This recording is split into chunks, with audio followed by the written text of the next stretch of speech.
count. Get somebody close to you, because in 10 seconds it'll be the new year. In 7, 6, 5, 4, 3, 2, 1.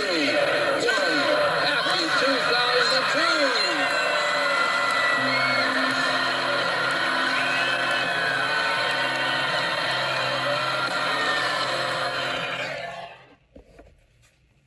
Welcome back. 2002 is here. Of course, that is the year I was born in. And America was recovering after the tragic events of 9/11. A lot of amazing stuff was happening that year. The 7th season of Barney and Friends was airing on PBS Kids, alongside a new episode of Sesame Street. New video games, new television shows, reality shows, a lot of stuff was happening. I could go more and more into depth to it, but that will be long. But there was one that was happening, and that was with the Powerpuff Girls.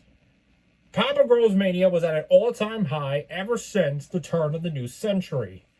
And Kramer McCracken decided that it was time to take these little superhero girls onto the big screen in their first and only theatrical adventure that serves as a prequel of the entire series that talks about the origins of Blossom, Bubbles, Buttercup, and the disastrously evil villain, Mojo Jojo. And this was where the animation also received a big glow-up that year. Viewers, it's time to do one of my favorite movies from the 2000s. It's the 2002 VHS DVD, the Powerpuff Girls Movie, from Warner Brothers Pictures, Cartoon Network Studios, and Warner Home Video. Ah, yes, everybody and their mother should know I have done the Powerpuff Girls movie before on this YouTube channel back in 2017 and 18 and in 2023. For those who have never seen this movie, it's a prequel. It tells the story of the girls as they become orchestrated in inadvertently destroying Townsville and assisted in Mojo Jojo's plot for world domination. Until they realized the error of their ways, all 3 girls stepped in to save the day. Produced by Cartoon Network Studios, it's the first and only theatrical film of the Powerpuff Girls movie. Released on July 3rd, 2002 for the 4th of July weekend of that year, although the film received generally positive reviews from critics, it was a box office failure, earning only $16 million on a budget of $11 million, which was partially blamed on a crowded marketplace. In fact, Powerpuff Girls movie was being promoted everywhere ever since February 2002. There was even a Be the Artist contest where it promoted fans in the U.S. under the age of 18 to send their drawings in the hopes of it being appeared in the scene of the movie. One of those winners being Laura Cromer, a 13-year-old girl from Indiana who was chosen by the director. Kids WB also aired in 4 episodes of the TV series to promote the marathon. Daisy Rock produced a heart-shaded 3/4 scale pink guitar featuring all the Powerpuff Girls and a number featuring Mojo Jojo. And lastly, Cartoon Network on Cartoon Fridays aired Powerpuff Girls episodes on May 31st, 2002. Now, not only did this movie also did well, but did you know there was also mild criticism that this movie faced? Well, it was because of its violence, as some felt it was too extreme for a family-oriented film, especially in the wake of the 9/11 attacks the previous year. The Catholic Bishop Conflict of the Philippines gave it a slightly negative review, labeling it as disturbing, further opinionating that the movie was nothing but a starvation of violence that carries out with a fierce vengeance. Also, there was also boys that were also into the series and wanted to go see the movie, but they didn't want to go see it because of fears that they were going to get bullied. In fact, Kramer McCracken said this in the 2013 interview. The kids didn't come. A lot of boys didn't want to tell people they were fans of it and didn't buy tickets. There's a safety of watching Powerpuff Girls at home if you're a guy. Screen Rant listed the movie as 25 lowest grossing superhero films at the global box office in 2018. And Kramer McCracken said that he will stick to television due to the policies and politics of the film's production. Well, despite all that major hoops, probably bad promotions and all that, you can't deny that this movie was really good. Especially with the animation and the music that was on it as well. hunky-dory. Alright, I'm keeping you guys on far too long. I don't want to bore you. This date was printed on October 18, 2002. This will be split into two parts.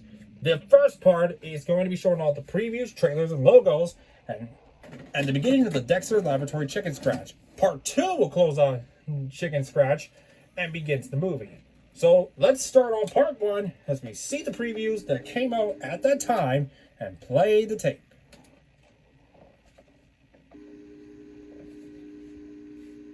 Warner Brothers Pictures presents Scooby-Doo.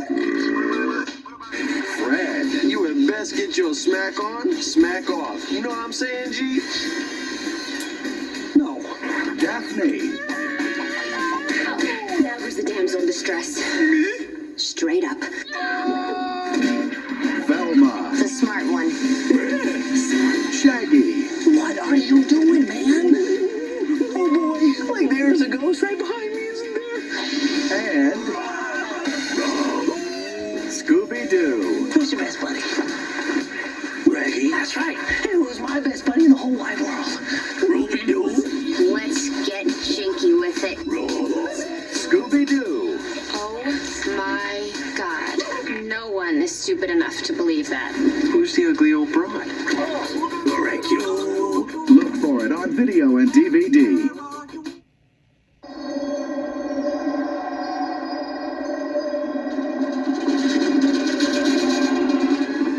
They've come to tell a story, I see fairy tale people. a modern telling of a timeless tale. Prepare yourself for a magical journey to a mystical place I'm Hansel. This is Gretel. where fairy tale people Zap me, fat boy. lead two children on a fantastic adventure through an enchanted land. The buckets are red. A fun-filled fairy tale fantasy for the whole family. Go, fairy. Go, fairy. Hansel and Gretel. First the house falls on my sister, and now this. Bring it home on video and DVD from Warner Home Video.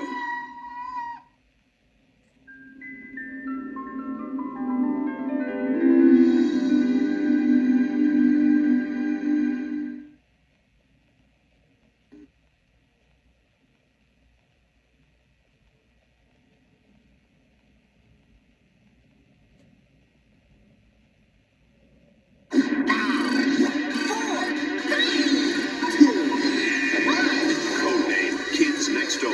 Coming to Cartoon Fridays beginning December 6th, only on Cartoon Network. Hang on to your underwear.